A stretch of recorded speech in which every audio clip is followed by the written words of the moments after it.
What is up, everyone? Happy Saturday. Let's get right into week 16 final look and locks. So, usually my final look and locks resembles the first look lineup.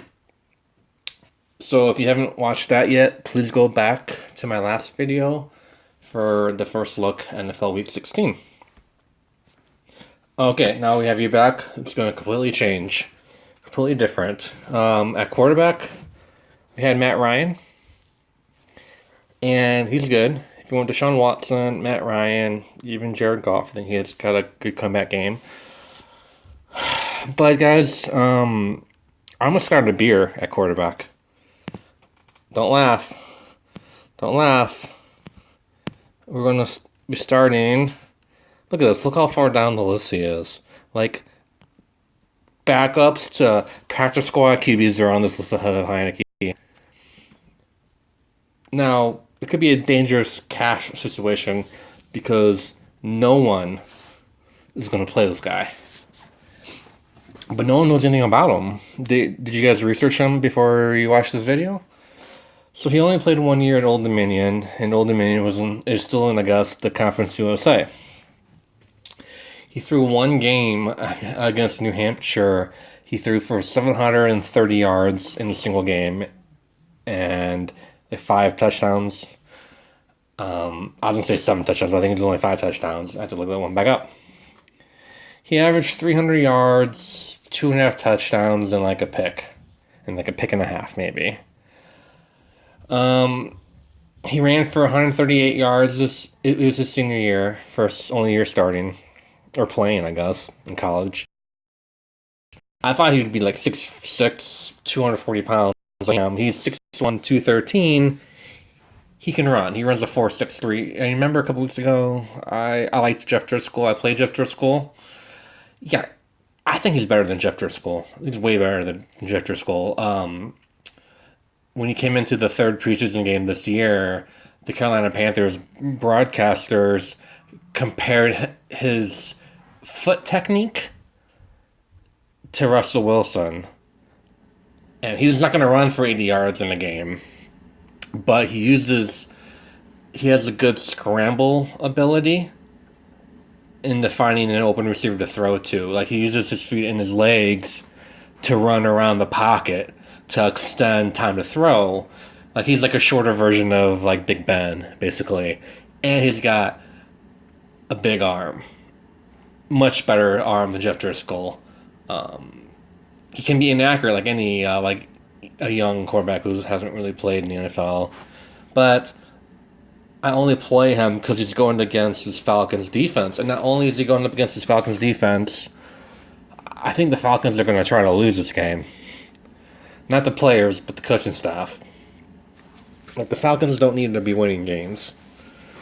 I think the Panthers may actually squeeze this one out. And he's known for throwing to his running backs. Does that kind of sound familiar? Like, if he throws 80 yards to McCaffrey, and then he runs for like 20 yards, he might get a rushing touchdown. Like, if he throws for 200 yards and a touchdown, and uses his, and maybe 20 extra, like, rushing yards, like, if he scores over 10 points, I think we're going to win. These double ups for cash. He's a great GPP quarterback, too. And he allows us to pick basically who we want to... Like, we can pick anyone this week.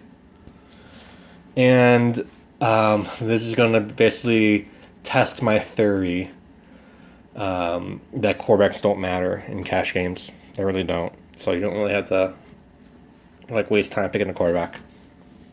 Even though I spent like 3 minutes telling you guys who this guy is. So yeah, I mean, I think the Panthers are going to try to win. Like, the Riverboat Ron Rivera, like, he needs to win to keep his job. Dan Quinn, the Falcons head coach, he doesn't need to win to keep his job. A better pick for him might mean he gets to keep his job a couple more years down the road. So I think the Panthers will surprise people. And even if he throws like 18 for 32, 215 yards and 2 touchdowns, that's a good game for him. And I'm not saying that he's Baker Mayfield, but Baker Mayfield threw 4 touchdowns against this Falcons defense. It's a home game too. Yeah, there's in Atlanta, even though there's no home advantage in Atlanta. Like everything's working for him. And you guys, not saying that he is, but you remember Nick Mullins starting at home, and that was a primetime game, a Monday night game against Oakland. And Oakland just couldn't touch him. So I don't think the Falcons are not going to be able to get a sustainable pass rush on him. And even if they do, he will scramble out of it. So I think he comes in guns blazing, slinging his way, and watch him throw for like 325 yards tomorrow. Should be awesome. Okay, let's move on. So I really wanted to play Todd Gurley. I really do. But we're going to have to go with the masses and play Zeke, who should be like 98% owned. And he should get between 30 and 40. I think the ownership on McCaffrey goes down. It goes down from like 20-25 to like 10 to 15. Even better. Like nothing changes. He's still going to get about 15 rushes, and he's still going to catch like 8 passes.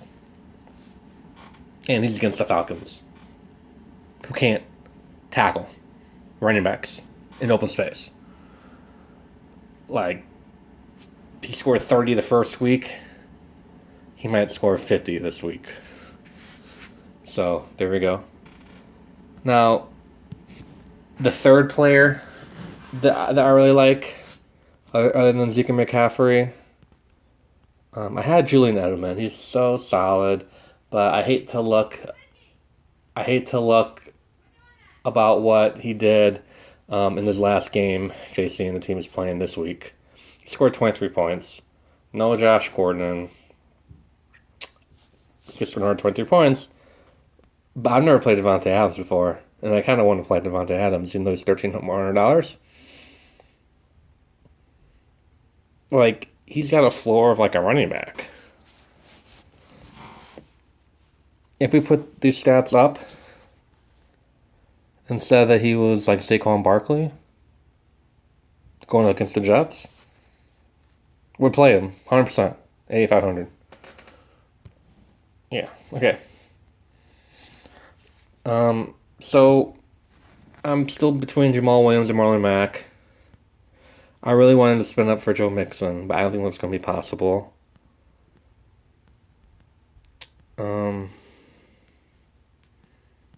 Doesn't say David Johnson, bit good GPP play. But we're going to go Marlon Mack, and here's why. They're playing the Giants. Let's move on. Okay, no, guys. So seriously, they were playing the Giants. I haven't been able to take advantage of running backs against the Giants, but ever since they traded Snacks Harrison, they cannot stop the run. And why Indianapolis needs a win, the Giants do not. Andrew Luck does not need to throw it 30 to 40 times this game. He could throw it 25 times. Marlon Mack could get the ball another 30 times. Like, I think they're more worried about saving Andrew Luck's arm than worried about Marlon Mack and running the ball. Like, they need to win, and they can do that by running the ball. He can get, hopefully, at least 20 touches. If he gets 20 touches, the Giants give up 5.5 yards per rush. That's over 100 yards, plus the 3 points, 13. If he scores a touchdown, that's 19 points right there, 5,500. Perfect. If he scores more than 19, we'll take it. And he's cheap. He should be like 6,400. He should be right around Dalvin Cook. Okay, so the next receiver, it's a lot of thought. I think everyone's going to be playing Nick Foles at quarterback. Or Darnold. So we're going to take a top receiver. Like, Alshon Jeffrey was dead in his tracks. And Carson Wentz took over a quarterback. Now that Nick Foles is, Alshon Jeffrey is like the Zach Ertz of the first, or between weeks 2 and like 14. Since Nick Foles takes over, Alshon Jeffrey, he's been dominating. And the Texans give up a lot of passing yards, 26 in the league. So they're going to stop the run, but they won't be able to stop. I saw Alshon against my Rams last week. and they couldn't stop him, and they had to keep Talib on him most of the game. I know that who does the Texans have? Like Jonathan Joseph or something? Can't remember. But they're not going to be able to stop him. Okay, moving on. Tight end. I really like the Cowboys' new tight end. I saw him play a little bit against the Eagles. He was good. We're going to punt this position. This is us punting the position. He got 7 targets the last 2 games. He's playing the Buccaneers. Like, they may run all game, but would it be a sneaky play if he ends up in the end zone? Gets like 5 catches for 50 yards and a touchdown. That's 16 points. We're definitely going to be winning on that. Defense. I hope no one's playing this defense. But I think the way to go, like Vegas has this game as a high scoring game. Okay. The Steelers could score 30 points and the Saints could still get 15 points on defense. Like, the Saints defense in their dome, their defense is really good. The last 1, 2, 3, 5 weeks, 6 weeks? 6 weeks. 2,300. Big Ben is banged up and Stortle's on the road. Okay, I'm in. And now Juju Smith-Schuster may not even play or might be like hindered. Okay, let's play him. Now 3,600. Now this is where we find the next Adam Humphries. And who's next Adam Humphries? So I think Cole Beasley might end up with like 20 points. I can't play him in cash though. Trent Sherfield, I almost put him into the last look lineup just now. If you want to play him, that'd be a great play. 10 points. Alex Harrison, he could be next Adam Humphries. Everyone, I think, Bashard Perriman might be a good GPP play. Everyone's gonna play James Washington out of Oklahoma State. He's really good. He had 1 good game last game. They just like before last game they just throw the ball up to him and he has to go get it, and he hasn't been going to get it lately or this year at all. I think he'll be good next year as a 3rd receiver. If Juju's out, I might go over to him. But like I said before with Edelman, no Josh Gordon. So who's going to play instead of Josh Gordon most of the snaps? Well, Cordell Patterson might be a good GPP play. But I rostered Chris Hogan once before. He didn't do so hot. He only had 2 targets last game. One was a touchdown. He was the most wide open player ever in the NFL on that one play. Well, the Bills, aside from the 1 good cornerback who will probably be an Edelman, I assume, Chris Hogan, they'll make sure Chris Hogan is open on at least 4 plays. I'm not worried playing Chris Hogan. He can beat you deep. He can play in the slot. He can cross with Edelman up the middle. I'm going to play him. Last game is Bills. He didn't do so hot because they had Josh Gordon. But I think he's going to get more than 2 catches. And even if he does only score 4 or 6 points, he's not the focal point of our team. I think he's going to play like week 6 and week 7 against the Chiefs and the Bears. Like 11 to 12 points. That seems about right. If he gives you 12 points at 3,300, if he gives you 9 points at 3,300, that's a win. So, if Juju Smith-Schuster does not play, James Washington's the play, hands down. But I think Juju's going to try to give him a go. I mean, you could play James Washington. I think over half of the field will play him.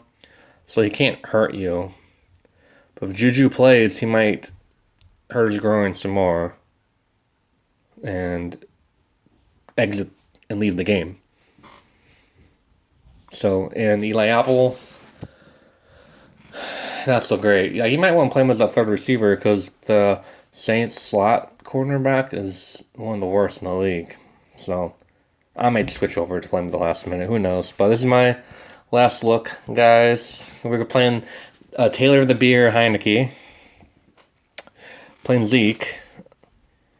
McCaffrey, I was just thinking that, man, I'll be on a plane when this game's going on, but man, I'd totally get his beer. I'd totally be getting Heineken, even though I hate Heineken. I'd totally get Heineken and just watch the game. That would have been great. But maybe I'll just get one before my flight at the airport. So let's play. We're playing Heineke, we're holding our breath on him, but we're going to play him. Zeke. Think I call him Christian McCaffrey. I don't know if I made it or I heard that, but that's what I'm going with. Devontae Adams for the first time. Alshon for Chris Hogan, Blake Jarwin, Monomac, and the Saints. And I think this is also a great GPP lineup. So if you're going to use this as a GPP lineup, please change out a player or two so we don't have the same exotic lineup. And alright guys, thank you so much for watching. Thanks so much for all the recent views and subscriptions, the subscribers, and for for smashing that like button, as I think other people say. Thank you. Good luck tomorrow, and hopefully we'll be in the money. And I'll see you guys next week.